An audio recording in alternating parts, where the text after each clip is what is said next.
Let's dive in it. Welcome to Silicon Scoop. Today we're unpacking a big rethink. Satellites show Earth seasons don't stay in lockstep. We'll decode what that means for biodiversity, farming, coffee, conservation, cities, and your daily life. Let's get into this, John. What's going on here? How can Earth Yeah. seasons not be the same? Yeah. So what the scientists discovered was by using 20 years of satellite imagery, they created the most detailed map ever of how Earth's plant growth cycles vary across the planet. So their surprising finding, the neat, predictable seasons that we think of, spring, summer, fall, winter, they're actually far more complex. And in many places, they're completely out of sync with neighboring regions, which is crazy. So the key insight here is that we've essentially been thinking about seasons too simply, but caveat here, while it makes sense in places like Northern Europe or Canada, where you have clear-cut growing seasons, this textbook view breaks down in Mediterranean climates, tropical mountains, and arid regions where seasonal patterns are much more subtle and complex. So there are what's called hotspots of seasonal chaos, where the research identified specific regions around the world where seasonal cycles can be dramatically different and just short distances apart. So imagine Phoenix, Arizona, which gets both rain in winter and summer, compared to Tucson, which is just 160 kilometers away, where most rain comes from summer monsoons. So these differences, they actually create completely different growing seasons for plants, even though the cities are only a couple hours drive apart.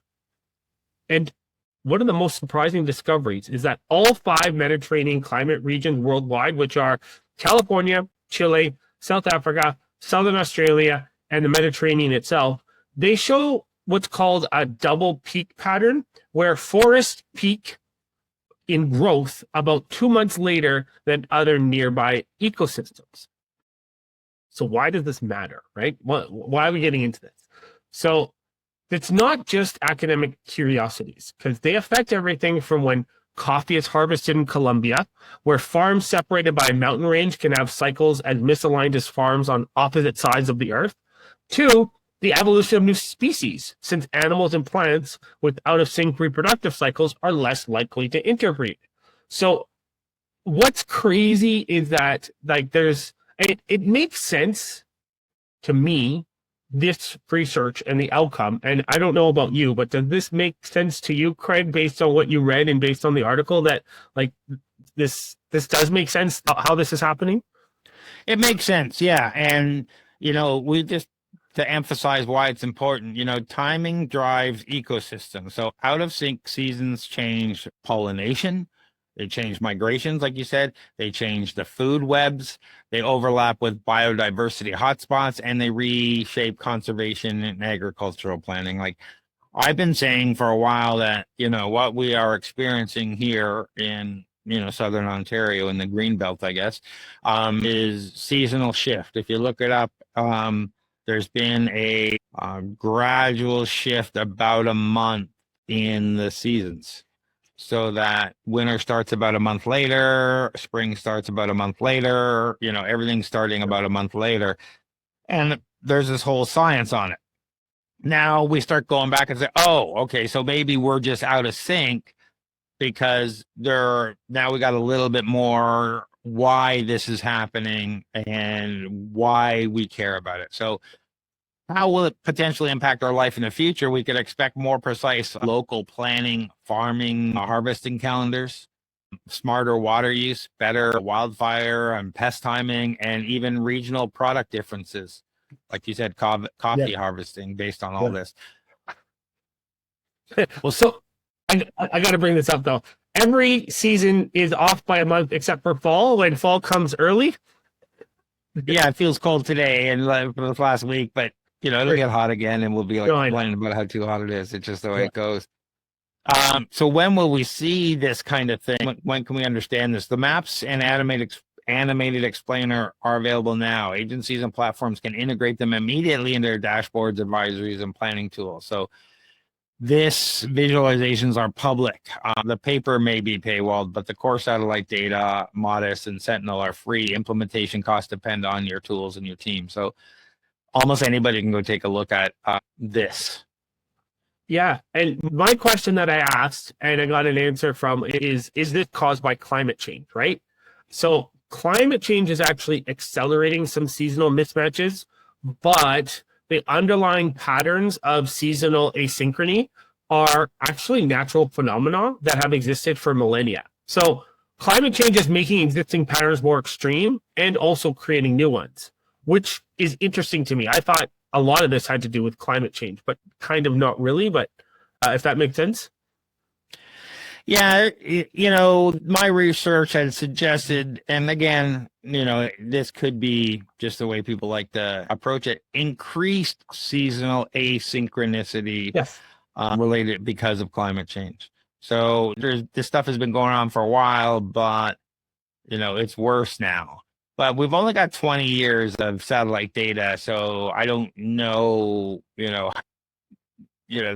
is that a long enough study to know? And do we have the actual data on?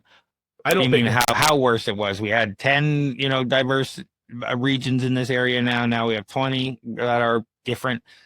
Just curious as to, what those things are. But as, we understand our world and our planet and, we're learning more about water currents and they didn't work the way we think they are. And these don't work, seasons don't quite work the way we think they did. And the more we get to know our planet, the better we can, coexist with it. Like you said, farming seasons, understanding locally what's going to work and what isn't going to work, using this information like coffee, like you said, there's so many crops among other things that will pollination, tracking the migration of the bees and whatnot that can be affected by this and now tuned up, and we can get a way better idea of what's going on. Yeah, exactly. Like understanding these patterns is going to be crucial for predicting wildfire seasons to managing protected areas. So like they need to re-strategize and account for this complexity in these regions for sure.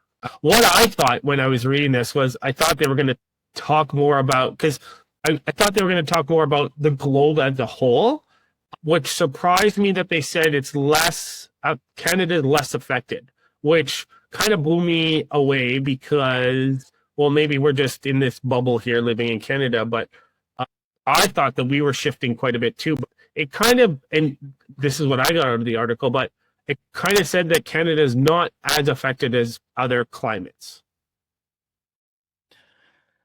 Yeah, I got that as well. And again, I don't know what that means. But we're not as affected of other clients. And again, because the research is behind a paywall, we can only rely on some third-party information. What do you mean we're less affected? We're 1% less affected. We have only some more biodiversity regions as a result. Because we have the Canadian Shield, that whole region is, affected a certain way. There's a number of ways you could address it, but what does it mean? Like 1%, 2%, 10%, less, more? Okay, we're not affected the same. Again, how do we quantify that? Yeah. Does that mean everyone else is in trouble and we should be jumping for joy? Does that what does that mean? That's why everyone be moving to Canada, you're protected. Yeah, exactly. So I love that we're tracking this stuff, and the more we learn about biodiversity and understanding the hotspots and how seasonal changes affect locally, the more we can plan for extinction of species and plan to care for them better, or migration. Oh, this thing's moving, so we expect these species to move, or any number of things. And it's really, having this information is a big leap forward. And then when you start feeding this stuff to AI and whatnot, we're going to get better understanding of crop cycles down to like the days and hours versus what we used to have on a very local level. And I'm very interested in what the future holds for this.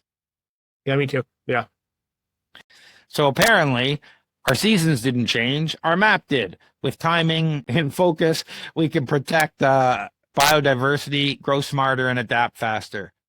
subscribe and share, and let's turn data into action. And let's keep studying this stuff.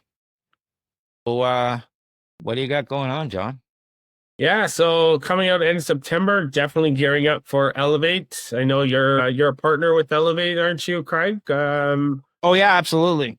So definitely we'll be doing something during the Elevate a week, probably a Flowgrammer event, if nothing else. They're a partner of ours. Definitely go out and check it out. There's a lot of great events going on related to Elevate. That's why I said great events, sessions, program. Check out their schedule. Check out all the different lines of programs and stuff. There's always good things there. So definitely go check out Elevate. And check out Toronto Starts for our startup drinks, our startup investor drinks, and our Flowgrammer events where we help people learn how to automate things in their business. And John, if people need funding, where do they go? Yeah, come find me on LinkedIn. I just posted some news about the Shred program, but come find me on LinkedIn, send me a message, and we'll set up, we'll talk and see if it makes sense to find some non-dilutive funding for you. Really appreciate everyone taking their time to watch or listen to this week. We'll see you again soon. Thank you.